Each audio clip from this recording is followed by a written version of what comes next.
Así es, ¿cómo están? Muy buenas tardes. Es un placer ¿Cómo para es? mí estar con ustedes. ¿Cómo está? Mucho gusto. Bienvenido a nuestro programa. Muchas Eh, gracias. queríamos, queríamos hablar un poco sobre lo que está pasando en este tiempo en cuarentena. Quiero primero darles un espacio. El licenciado Julio César Encinas, él es psicólogo clínico.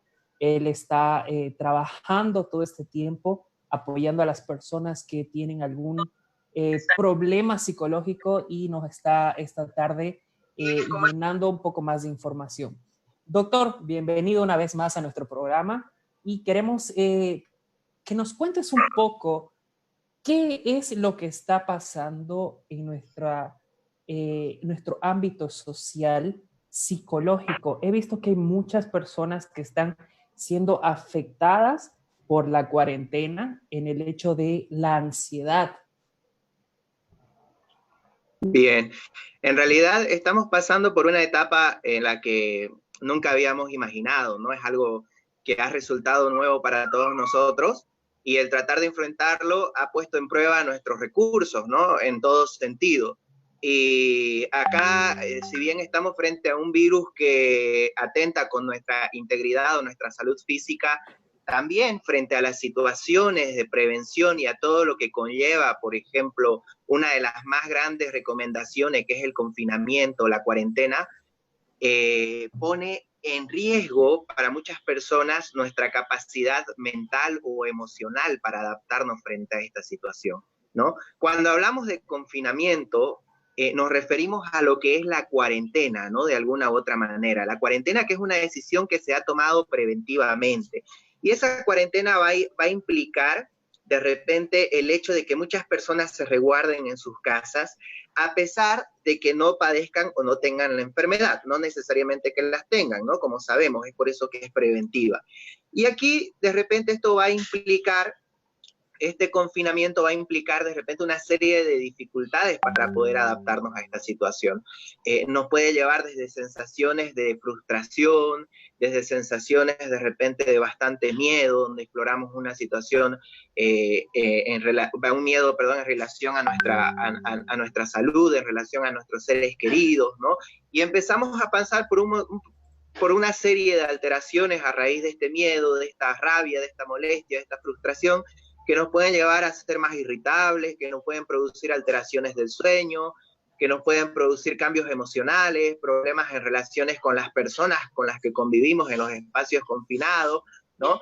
En caso de repente de creer de que nos podemos exponer a situaciones, si somos, por ejemplo, profesionales de salud, si somos personas que nos relacionamos al rubro como de la seguridad ciudadana, como los policías, entonces pueden haber también sensaciones de culpa, de preocupación por no estar cerca de nuestros seres queridos, ¿no? Muchas personas que se resisten a estar recluidas, ¿no? Que se resisten de repente a tomar este medio de prevención, también significa una respuesta emocional negativa frente a estos momentos, ¿no? Así es, la verdad que es algo es algo que nos está afectando a todos y yo creo que desde la parte positiva de uno es que tiene que actuar.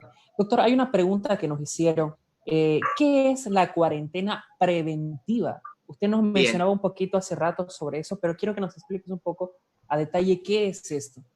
bien. La cuarentena preventiva ha sido un recurso muy necesario que se ha tomado para poder evitar justamente la propagación de esta enfermedad que ha sido catalogada como una pandemia, ¿no? Esta cuarentena preventiva implica que todas aquellas personas que no presentan síntomas y creen no haber tenido contactos con casos confirmados eviten salir de sus casas, ¿no? En la medida de lo posible, y tiene una duración, como lo planteaban en un principio, de aproximadamente 14 días, ¿no? Aunque obviamente esto se está extendiendo justamente por la dificultad para poder adaptarnos a esta situación y tomarla con mejor efecto. Así es. Doctor, hay una pregunta importante que nos hacían. ¿Cuáles son las consecuencias psicológicas que pueden sufrir las personas que están siendo o que están confinadas en casa? Tenemos que hay varias consecuencias que se desarrollan, pero más o menos cuáles son las principales y qué podemos hacer delante de esto. Muy bien. En realidad, como mencionaba, las consecuencias pueden ir de problemas de cambios de humor, de una irritabilidad constante, de alteraciones en los hábitos, ¿no? De sueño, por ejemplo, durante las noches. Mucha gente en un principio, sobre todo cuando inició todo esto, paraba conectadas en las redes sociales, haciéndose un montón de preguntas, ¿no? Igual el tema de los hábitos alimenticios también corren el riesgo de alterarse, corre el riesgo también de alterar lo que son las sensaciones o las energías que nosotros mayormente teníamos adaptada frente a una rutina, ¿no? Donde era más activa, con una vida más social, con una vida laboral.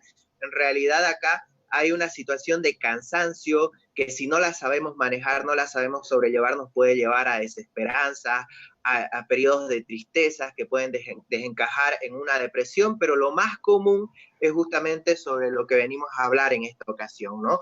La presencia de la ansiedad, ¿no? Que hace referencia a una respuesta de miedo o de un temor agudo, ¿no? Que puede ser excesivo y en muchos casos irracional, ¿no? Con una serie de respuestas o de consecuencias mentales y también físicas, ¿no? O somáticas, entre otras palabras. Así es. Creo que uno de los principales, una de las consecuencias que estamos es el insomnio, ¿no? Durante todo este tiempo que estamos, en casa, hay mucha gente que dice que empieza a dormir a las 4 de la mañana, 3:30 de la mañana, y bueno, creo que tenemos que saber cómo controlar este tipo de cosas. Y algo que me llamó mucho la atención el día de ayer, cómo se empezaron a llenar las redes sociales y los grupos de WhatsApp con una información falsa del fallecimiento del ingeniero Percy Fernández, cosa que creo que nos alteró mucho a toda la población y empezaron a escribir. Creo que tenemos que tener un poco más de cuidado en esas cosas, ¿no, doctor?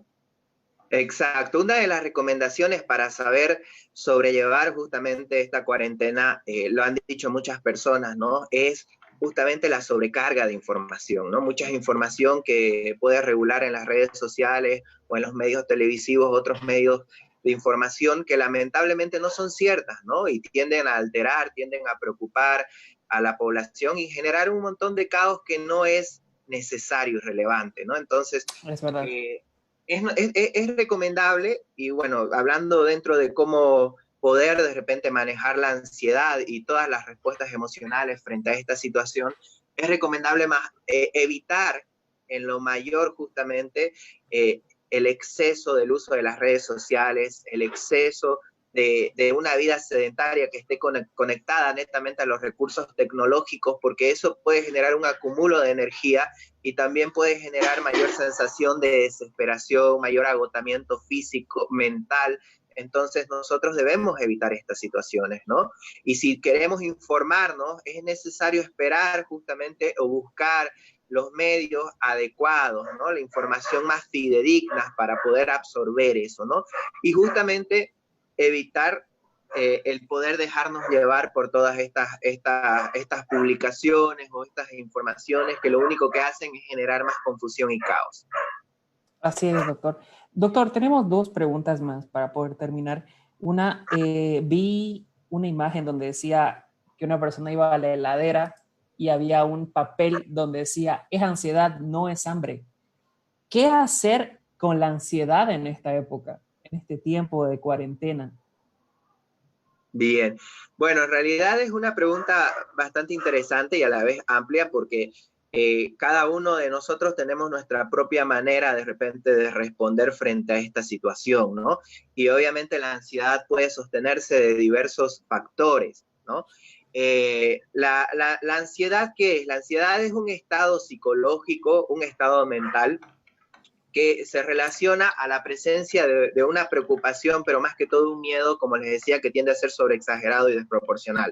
Esta ansiedad genera un desgaste de energía y también puede llevar a actitudes o a conductas compulsivas como es el exceso de la comida, el exceso del uso del tabaco, el exceso del alcohol o el exceso de repente de alguna actividad que nos resulte placentera, pero ya este exceso va a suponer un manejo, un uso bastante inadecuado de estos recursos, ¿no?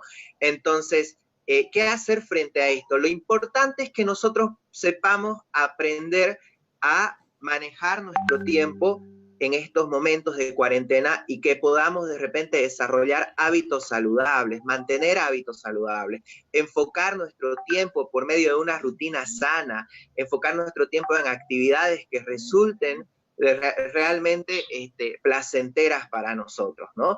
Y ahí de repente vamos a necesitar de poner en práctica nuestra máxima capacidad para adaptarnos a esta situación, ¿no? Y esto va a depender de un recurso fundamental que es el control o el buen manejo de nuestros pensamientos. Es decir, si mis pensamientos y mi mente de repente está centrada en pensamientos ligados a las preocupaciones, ligados de repente a lo difícil que puede ser esto, ligado al problema, es difícil que yo busque adaptarme o que yo consiga adaptarme. Pero si de repente yo digo, bueno, esta es la situación, esta cuarentena preventiva de repente es el mejor recurso que yo tengo, entonces voy a adaptarme, voy a buscar en mis propios medios, de repente explorar habilidades, explorar oportunidades que antes no tenía, para saber aprovechar de repente este tiempo, ¿no? Entonces, en ese sentido, estimulo o fortalezco mis lazos familiares, si es que estoy con mi familia, ¿no? Con mi pareja lo mismo, o mi relación con mis hijos, dedicarle más tiempo,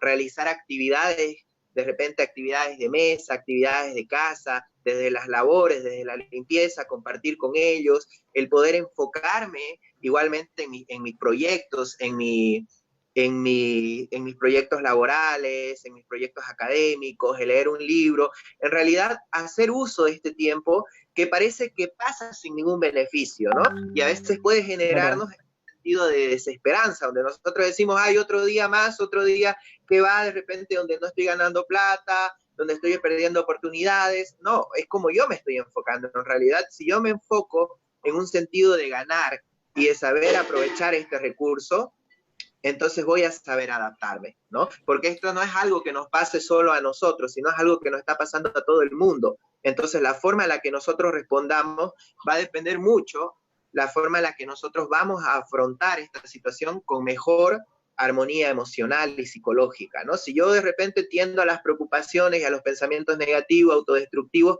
mis conductas van a ser igual, ¿no? Pero si yo me enfoco de repente en adaptarme, en buscar la mejor capacidad de resiliencia que nosotros decimos, ¿no? De sobreponernos a las adversidades y de saber aprovechar y ponernos objetivos a corto plazo, día a día, nos va a permitir adaptarnos mejor, ¿no? De ahí también para la ansiedad, tenemos técnicas de relajación. Si pueden entrar ustedes a YouTube, hay técnicas de respiración, he visto que la comparten muchos en las redes, ¿no? Técnicas también para relajación muscular. Si a ustedes les gusta el ejercicio, es importante practicarlo también, ponernos horarios, ponernos rutinas que le den un sentido a estos días.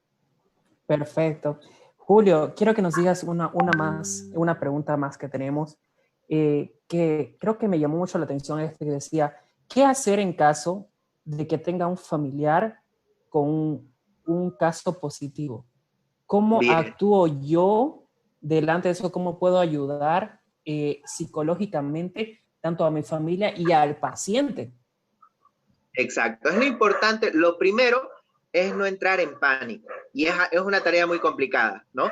Porque lo que escuchamos del coronavirus mayormente es una cuestión bastante preocupada y es una información que viene con mucho temor de los medios hacia nosotros, ¿no?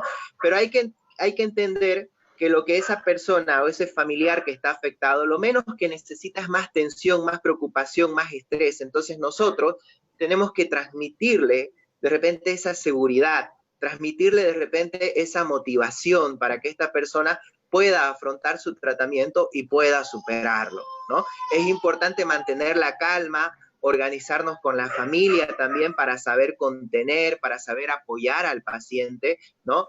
Y de repente perseverar en que esta persona obviamente pueda afrontar su tratamiento y pueda superar esta situación, ¿no? Entonces, es el modo que más nos queda, ¿no? De ahí las manos van a, perdón, el tratamiento médico y todo lo que intervenga van a estar en manos de profesionales de salud. Buscar ayuda, confiar en ellos, esperar lo mejor, no entrar en crisis, no entrar en caos, va a ser algo que va a fortalecer el proceso del paciente.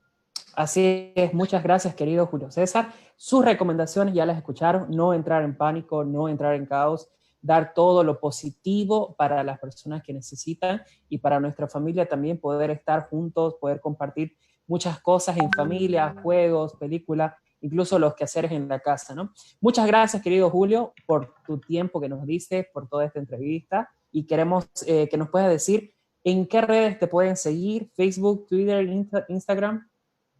Bien, muchas gracias. Bueno, nosotros trabajamos, y digo nosotros justamente con la doctora Galia Ascarrún, que también es mi esposa, médico psiquiatra. Somos profesionales de la parte de salud mental. Estamos justamente, por ejemplo, hoy a las 6 tenemos terapia grupal para personas con ansiedad, ¿no? Y dar una orientación emocional y un apoyo emocional frente a esta situación de crisis. Y bueno, nosotros también tenemos nuestra página de Facebook, que es Galia y Julio Salud Mental. Los invitamos a que puedan darle me gusta y seguir nuestras publicaciones. Y obviamente también cualquier consulta, cualquier orientación, estamos también con las consultas en línea vía WhatsApp. Mi número es 700-40-941. Y también está el otro número, 750-59-646. 750-59-646. Estamos justamente al servicio de la sociedad, estamos viendo la manera de dar nuestro mayor aporte, atendiendo a las personas que así lo requieran y que necesitan justamente la contención emocional en estos momentos. Perfecto, gracias Julio César. Vamos a estar colocando sus números de teléfono de los dos en nuestros posts para que la gente pueda acudir con ustedes si necesita alguna ayuda. Muchas gracias, querido Julio. Gracias por tu tiempo, por este espacio que nos diste. Las gracias a ustedes y Dios los bendiga, y esperemos que todos podamos salir adelante frente a esta situación, que estoy seguro que así va a ser. Pongámosles ganas, pongámosle energía, pongámosle actitud positiva, que aunque no crean, esto es fundamental para saber adaptarnos y superar cada día a día de esta situación. Perfecto. Muchas gracias, querido Julio. Dios te bendiga. Hasta una próxima. Hasta una próxima. Bueno, tenemos otra invitada muy especial. Quiero que Dani, por favor, se pueda conectar con nosotros.